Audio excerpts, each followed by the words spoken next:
welcome back for the first episode of the new year. And of course, it's Hoeology Podcast with your host, Destiny. I'm excited to be back for another episode.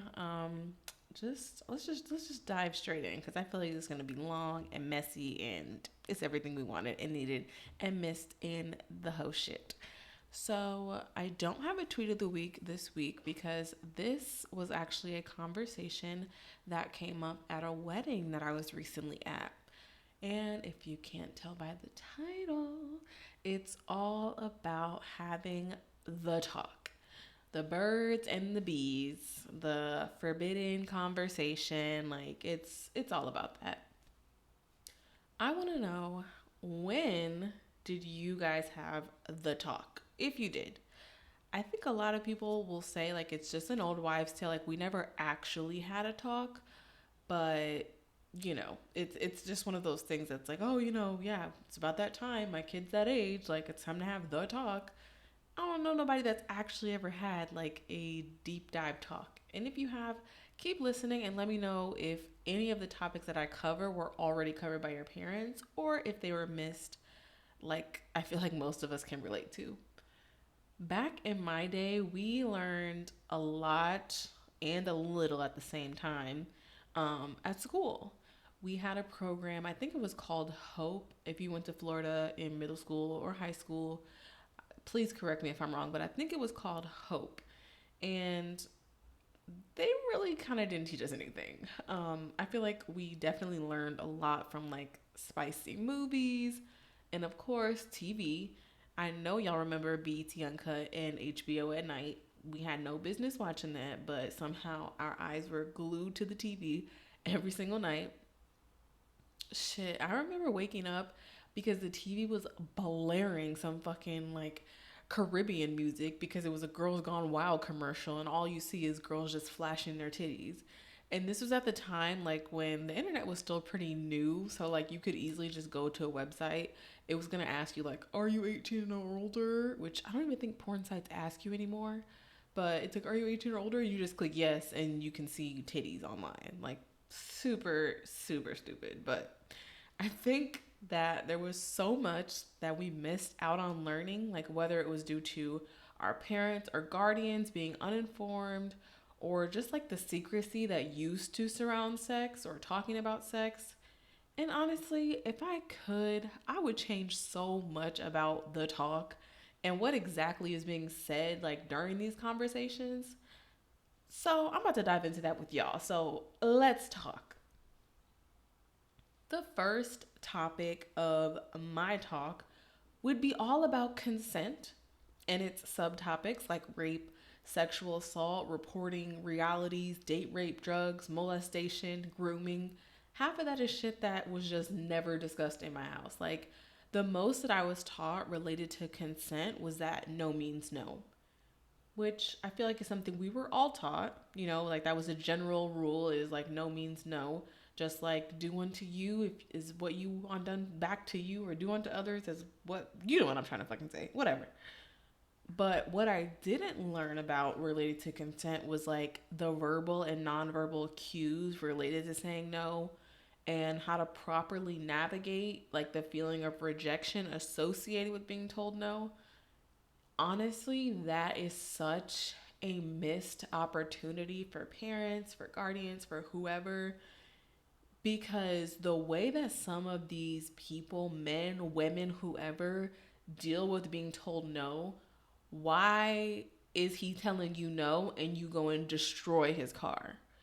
Why does she tell you no and you pull out a gun on her or rape her or he gets taken advantage of? Why? Because people don't know how to handle rejection. They don't know how to be told no. We have a very entitled society, and that doesn't stop when it comes to sex, obviously, which is why we deal with sexual assault and victims, and also why we have a horrible rape culture and victim blaming in our society. It's awful. It is awful. Even the way that our judicial system handles sexual assault, date rape, and reported abuse, like it's wild to think that almost all of the horrible scenarios that are on Law and Order SVU that we all watch religiously are based on some pretty like accurately true cases. One of the things that bothers me most though about not having proper consent education is that without it, so many men don't see themselves as victims of sexual assault, which they are equally. Like there may be a higher rate for women, but men can be sexual assault victims too. And so many young men are sexually abused, assaulted, groomed, and don't have a safe space to speak up or speak out.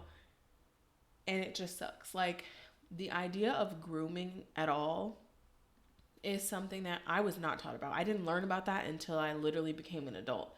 And I know it's like a hot topic online to like get followers and get clicks and shit like that. But like that is a very real, very scary thing to think about is like you form a relationship with this adult and it's usually like obviously platonic relationship, someone that you trust and someone that you know, and they mold you because you're young, you're impressionable, like you're learning, you're trying to figure it out, and they mold you into what they want, and then you become nothing but that. And 90% of the time it relates to like sexuality.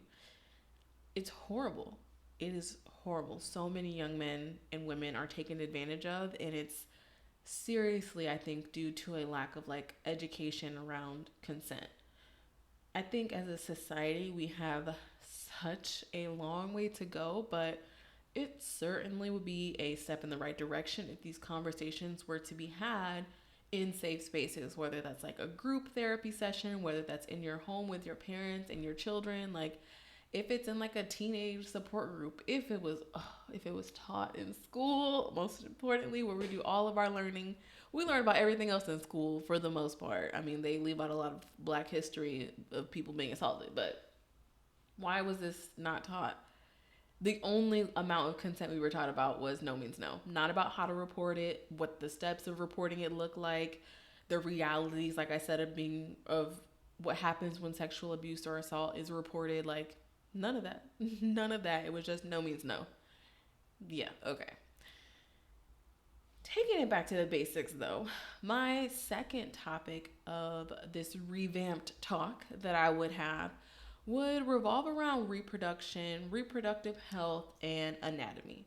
Now, we all took anatomy and physiology in high school or some form of like a science class related to anatomy. So, firstly, I would start with like the proper terminology related to our reproductive anatomy. It really bothers me so bad. Like, y'all don't understand. It bothers me so bad when children are taught like pseudonames for penis and vagina. Like, oh, that's my no-no. Oh, that's my wee-wee. It's a penis and a vagina. It's going to confuse them should they ever need to report abuse. Like, oh, where did they touch you? It was my wee-wee. Like, what is that? Is that your bottom? Is that your arm, your shoulder? Like, it sounds silly, but kids are easily confused with these things. Like, if you teach them actual names like penis, vagina, it also takes the stigmas out of those words and takes the, like, taboo-ness out of that conversation. Like, what the fuck are birds and bees? How does that relate to sex? Birds and bees don't even interact besides fucking flowers. Like, please. Now, I'm not dumb, okay? I know that teens today are even more immature than like when I was their age, like 10 to 15 years ago. But it is important to know the actual names of your reproductive parts. Like, it's important. I remember my first gynecology visit. I wonder if like any woman listening to this episode remembers like the first time that you had to go to the gynecologist. That was like the most awkward, most like just horrifying experience because I was so immature at the time. I remember she asked me, which I feel like this has happened to all of us, but she asked me, was I sexually active? Mind you, I was. But mind you, my mother was also sitting right there in the room, so I was not about to admit that shit. So I lied and was like, no. We all lied when our parents were sitting right there in the doctor's office. But then she asked me, like, have I ever looked down at myself? And I honestly looked at her like she called me, like, the hard R. Like, girl, what the fuck are you even saying to me? Like, I am 17. I am pure. No, I haven't looked down there. But I didn't understand where she was going with it, but she basically was saying like, no one knows your body like you know your body. So when something is wrong, you're going to be the first one to notice it, which honestly plays a part in like a lot of healthcare today. Is like, when people are telling you something's wrong, it's because they know their body best. She was trying to just get me to like be more familiar with my body so that if something was wrong, I could be like, it wasn't like this yesterday. And honestly, I would preach that to anyone with a vagina. And I would just say, no matter the age, don't be ashamed of taking just a small mirror and having a look at what's normal, just in case something abnormal comes out, you can identify it. And, you know, being an adult now, of course, that sentiment makes so much sense. And ironically, it came to bite me in the ass about like 5 years after having that first visit, when I shaved with a rusty razor and I cut myself and ended up developing a hematoma, which is like a big ball of hardened tissue under my skin. And I literally had to have it like surgically removed, and then had to have my labia fixed by a plastic surgeon because I lost so much fat in my labia. It was insane. It was insane.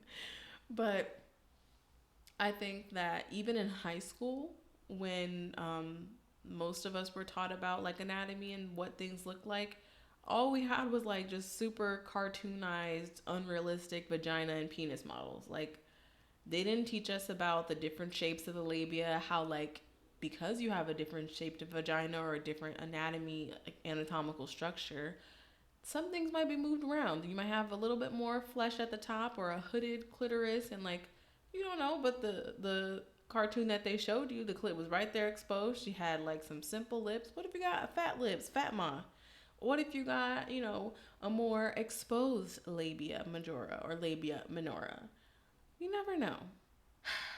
I will say our education system really set us up to fail. I feel like aside from the horrible cartoon anatomy pictures, like the largest part of their focus for education or sexual education or reproductive anything was all about pregnancy. Everything was like, don't have sex, because you will get pregnant and die. Don't have sex in the missionary position. Don't have sex standing up. Just don't do it. Promise? And at home wasn't any better. Girls are pretty much told, don't come home pregnant. Boys are told, don't get nobody pregnant. We were just beat down with the sperm and the egg story, or that awful old school childbirth video, which I'm about 99% sure is still somewhere on YouTube. And let's not forget how they conveniently forgot to tell us you can absolutely get pregnant from pre-cum. But of course, their answer for preventing pregnancy was to shove birth control down our throats. You would think that like our parents and schools had an influencer deal with these birth control companies, the way that they pushed it on everybody with a uterus.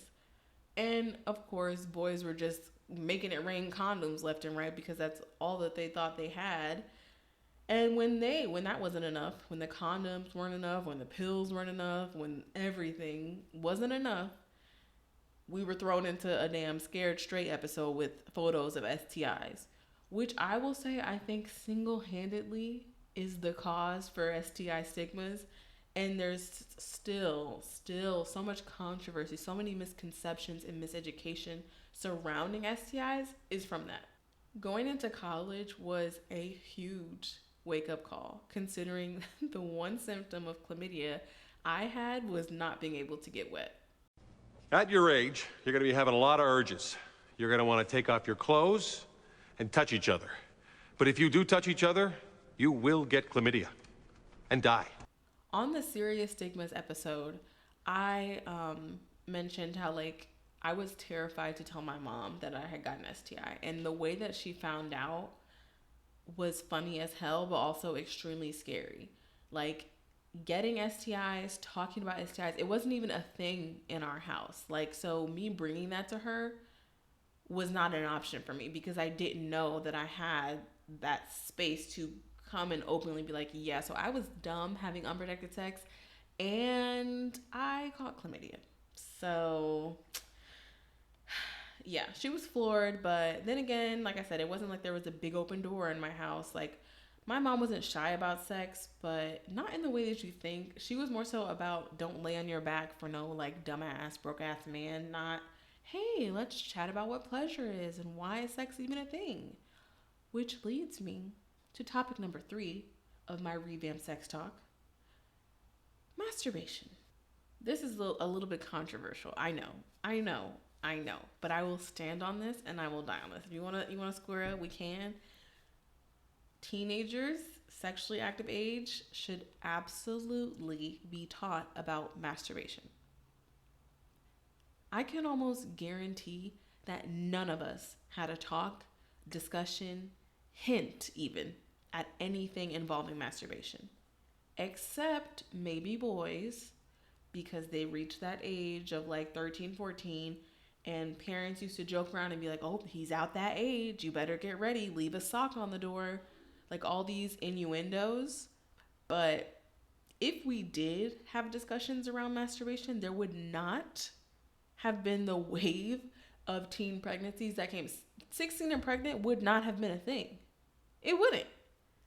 Like I told y'all in a previous episode, I didn't even masturbate for the first time until I was 21, because everything I had learned about sex up until that point was from my friends, from TV, or from already having sex and thinking this is obviously as good as it gets.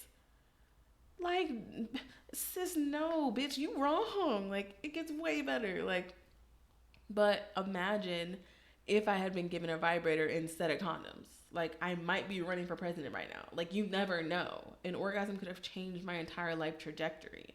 But in order to have a discussion about masturbation, first we need to have a discussion about pleasure and why we even have sex outside of reproduction. I always envision someone like a hippie mom and dad having that kind of open and positive dialogue with their teenager, like, listen up, buttercup. You're going to want to feel that groove soon. And it's important to really ride the wave of pleasure, man. You know what I mean? Instead, we're left to like absorb what we thought was real pleasure, aka porn, which just really boils my blood. But truly, porn was so detrimental to the millennial generation. You have to think about it. Like, yes, our parents had like those old school porn DVDs or like whatever, but we got to see it like in a whole different way. We saw like literally the evolution. Like, we saw from DVDs to like online porn to like camming to like toys to robots to everything. And from the way that we saw all that, we absorbed it and was like, this is the correct way to do it, which is 100% wrong. And now we've developed trash sex culture. We've developed terrible sexual expectations. Like, we're having sex and we were having sex, but we are the blind leading the blind. I highly suggest watching Sex Loving Goop on Netflix. There is this sexological body worker on there, and she gives a whole breakdown of how porn created and creates awful habits that change the way we experience sex. Her main focus and like the thing that really caught me was her talking about breathing techniques, like, and how in porn, like, actresses take deep, short breaths, and we think like, oh, that's what it's supposed to be like, but that's wrong. Like how porn actresses will be like, but think about it. Like, if you're taking deep, short breaths, are you even like really feeling it, or are you getting like seconds of it? Like, think about in yoga, right? When you're doing yoga and you're stretching and they want you to really feel like your whole body, what do they tell you? Breathe all the way down to your toes. And I actually started implementing that in sex with my own husband because I want to really enjoy it full body. And I think that it is total, like, taking deeper like breaths in, like full breaths out, has totally changed the game. But it's crazy that I didn't really realize that until I saw her break the whole conversation down, break it all down, and be like think about it logically. We've been like watching this for so long, and we're thinking that, oh, this is the right way to do it, and this is it, but it's not. And then that makes me wonder, how many other things have we just absorbed blindly and are doing wrong? to me, it feels like we've definitely broken down the taboo barrier surrounding sex. Like, it's much more like okay to talk about sex these days, and like even getting into kinks now, like that's like a whole, it's getting there. It's definitely getting there, like one brick at a time, but we're still playing catch up in a way. Like at 28, I'm 28 years old, I'm just now with someone I can truly explore intimacy with. Who knew that intimacy was even different from sex? Nobody thinks about that. You're not taught about that. Like, who knew that it was okay to figure out what I like? Not just get naked, not just, oh, doggy style, oh, missionary, oh, on top, and fake moan. Like, personally, I think exploring masturbation and the importance of exploring yourself first before you even have sex could do so much good in our godforsaken society. Like, more orgasms, less taxes. I think that's going to be my slogan for this year. I don't know though. Overall, I feel like I give my mother grace because I know she did the best with what she had. She had 3 kids to raise. My dad was there, but dads can never replace moms. No shade to the dads. But being a progressive sexpert was not on her list. And that is okay because it's on mine. So if I can do one thing to change the world and the talks that we have with our youth, with each other, etc., this podcast is it. You know that I would not leave y'all hanging on this episode without a couple of resources that are already established in changing the conversations around having the talk. Now, this is not sponsored. They don't even know that they're being featured in this episode, but I really support them and I hope that you guys will too. If you or anyone you know has been a victim of sexual assault, sexual abuse, anything like that, please reach out to the National Sexual Assault Hotline at 1-800-656-4673. That's 1-800-656-HOPE. Another great resource specifically related to sexual education for like younger generations is sex positive_families on Instagram. This was started by Melissa Carney. She writes books.